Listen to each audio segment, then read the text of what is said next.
Waalaikumsalam warahmatullahi wabarakatuh. Bagaimana kabarnya anak-anak? Baik, Bu.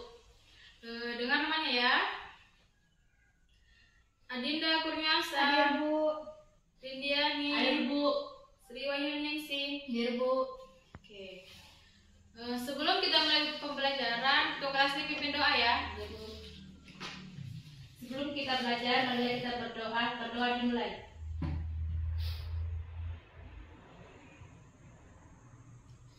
Berdoa selesai. Untuk kelasnya tolong dibagikan bukunya ini sama teman-teman.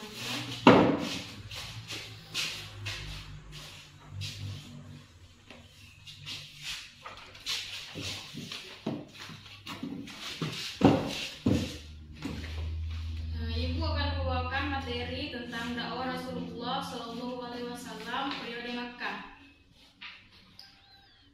Dengar ya anak-anak baik-baik. Rasulullah Shallallahu Alaihi Wasallam merupakan nabi terakhir sekaligus rasul yang diangkat pada tanggal 17 Ramadan atau 13 tahun sebelum Hijriah atau 600 sebelum Masehi. Dengan usia 40 tahun, ia memiliki sejarah dakwah pada periode Mekah.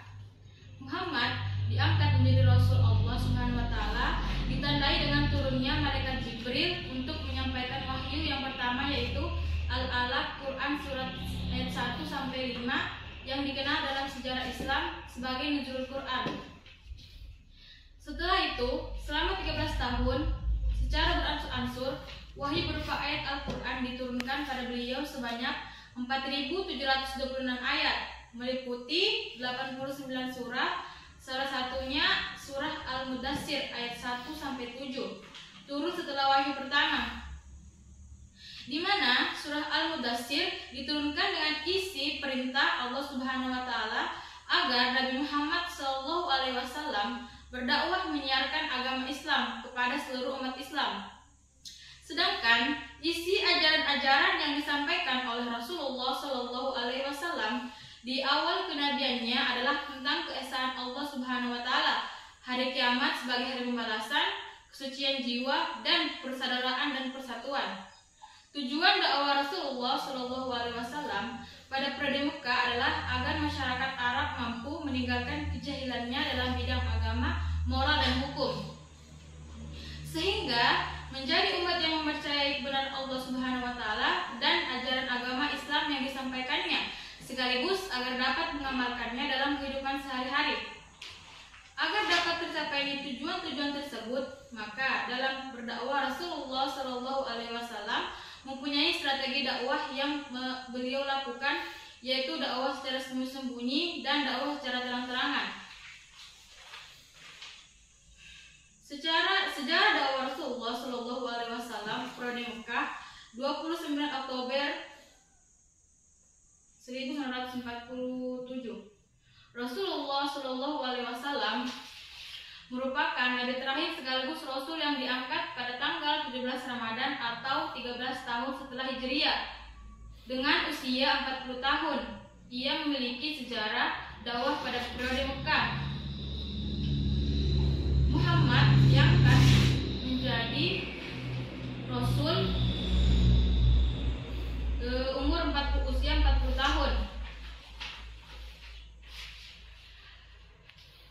Agar dapat tercapainya tujuan-tujuan tersebut, maka dalam berdakwah Rasulullah Shallallahu Alaihi Wasallam mempunyai strategi, yaitu sembunyi-sembunyi dan terang-terangan. Orang-orang yang telah masuk Islam pada saat itu disebut asbiqunal awalu atau pemeluk-pemeluk Islam generasi pertama, yaitu terdiri dari Khadijah bin Khuwailid, Ali bin Abi Thalib, Zaid bin Haritsah, Abu Bakar As-Siddiq, dan Ummu Aiman. Sedangkan dakwah secara terang-terangan dimulai sejak tahun keempat kenabian setelah turunnya wahyu yang berisi perintah Allah Subhanahu wa taala agar dakwah itu dilaksanakan dengan secara terang-terangan. Dua tahap dakwah Rasulullah Shallallahu Alaihi Wasallam secara terang-terangan ini adalah mengundang kaum kerabat keturunan dari Bani Hashim untuk menghadiri jamuan makan sekaligus mengajak orang masuk Islam. Sedangkan tahap selanjutnya Rasulullah Shallallahu Alaihi Wasallam mengumpulkan para penduduk Mekah untuk berkumpul di Bukit Safa. Selain itu, Rasulullah Shallallahu Alaihi Wasallam menyampaikan dakwahnya kepada para penduduk di luar kota Mekah. Di antara orang-orang yang masuk Islam luar Mekah antara lain adalah Abu Dzar Al-Ghifari dan Tufail bin Ardausi. Sedangkan di kalangan orang kafir yang masuk Islam ialah Hamzah bin Abdul Muthalib dan Umar bin Khattab. Dalam menjalankan dakwanya, Rasulullah SAW tidak hanya menemukan orang-orang yang mempercayainya sekaligus masuk Islam, melainkan ada beberapa orang yang menolak dan menentang dengan hadirnya ajaran ini. Salah satunya adalah kaum Quraisy. Adapun sebab-sebab kaum Quraisy menentang dakwah Rasulullah SAW, diantaranya karena mereka keberatan dengan ajaran persamaan hak dan kedudukan antara semua orang. Mereka menolak adanya kehidupan setelah kematian. Mereka meninggalkan agama dan tradisi hidup masyarakat warisan leluhur mereka. Selain itu, mereka menentang keras dan berusaha menghentikan dakwah Rasulullah SAW, sebab Islam melarang menyembah berhala. Dalam menghadapi tantangan kaum Quraisy, salah satu cara Nabi SAW adalah menyuruh sahabat-sahabatnya hijrah ke Habasyah karena raja sana memberikan jaminan dan keamanan. Mungkin cukup sekian ya materi yang ibu bawakan untuk hari ini. Lebih dan kurangnya mohon dimaafkan. Wabillahi taufiq wal hidayah. Wassalamualaikum warahmatullahi wabarakatuh. Waalaikumsalam.